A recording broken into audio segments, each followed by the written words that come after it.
Maximilien Robespierre was born on May 6, 1758 in Arras, France. He was the son of a well-known lawyer, Barthélemy Robespierre. Unfortunately, his mother had passed on July 14, 1764 when he was 6 years old, resulting in the abandonment of Maximilien's father. Therefore, his maternal grandparents became the primary caretakers of him and his 3 younger siblings. At the age of 17, he was chosen out of 500 students to recite a handwritten speech to the newly crowned King of France, King Louis XVI. After entering the College of the Oratorians at Arras in 1765 and receiving a scholarship to the famous University of Paris in 1769, he received a law degree in 1781 and then went on to pursue his job as a lawyer in Arras. This led to him becoming an appointed judge at the Salle Episcopale, which is a court with jurisdiction over the proverbieship of the deceased. Between the years 1783 and 1788, he went on to write 2 memoirs. The first one, which won the first prize at the Academy of Metz, is titled Mémoires sur les peines infamants, Report on Degrading Punishments. The second is titled Mémoires pour le Sieur Dupont, Report for Lord Dupont.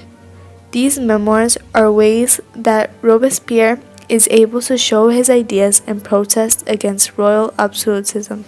Robespierre started representing the Third Estate, which was a way to advocate for the rich, the poor, the slaves, the free, and the children. He had many oppositions towards death penalty and slavery as well, which is why he left the legislature as the Estates General when he was 30 to make his opinion more valuable and open to the public, to maybe gain more support from others in other countries as well as those who live in Arras. What necessity can society plead for dispensing with it? A conqueror who puts his captured enemies to death is called the barbarian. A man who cuts the throat of a child that he can disarm and chastise is to be a monster.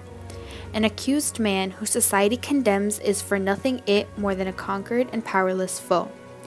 In its presence, he is weaker than a child than that of a grown man. During the month of April 1789, Maximilien was elected president of the powerful Jacobin political faction, and due to his participants, evidence, and beliefs, he was then able to participate in the writing of the Declaration of the Rights of Man and Citizen, which was a major foundation of the French Constitution.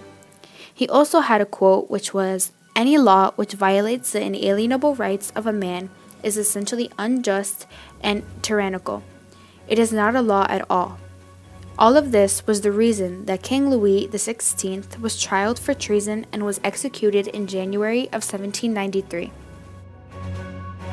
After a few months, he was able to dominate the Committee of Public Safety, which was a principal organ of the revolutionary government during the Reign of Terror. 1 year later, in 1794, he was overthrown and arrested along with 300,000 suspected allies and more than 17,000 of his followers. System of loathsome paranoia, which was responsible for the butchering of tens of thousands of perfectly innocent lives. Continuing on, Robespierre was obsessed with the power of life and death, giving him the reason to call for more purges and execution. This led to the opposition of him and his followers by other countries and outside enemies.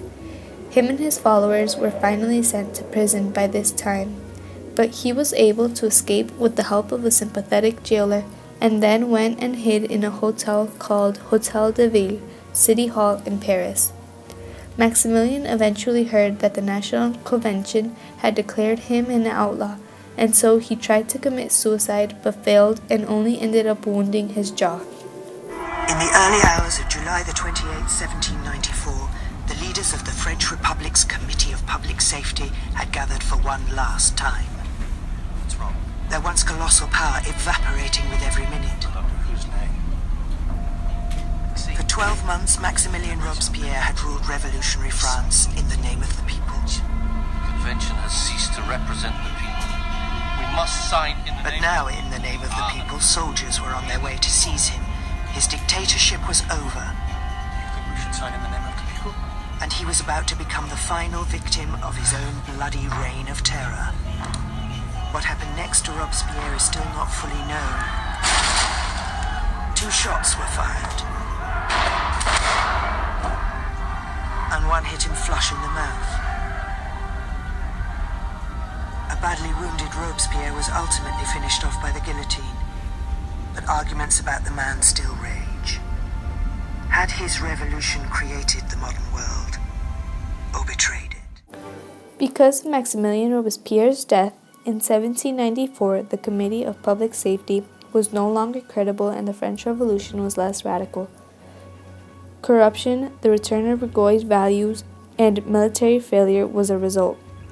But in 1799, Napoleon Bonaparte and his military coup overthrew the Directory, became first consul, and then proclaimed himself Emperor of France in 1804.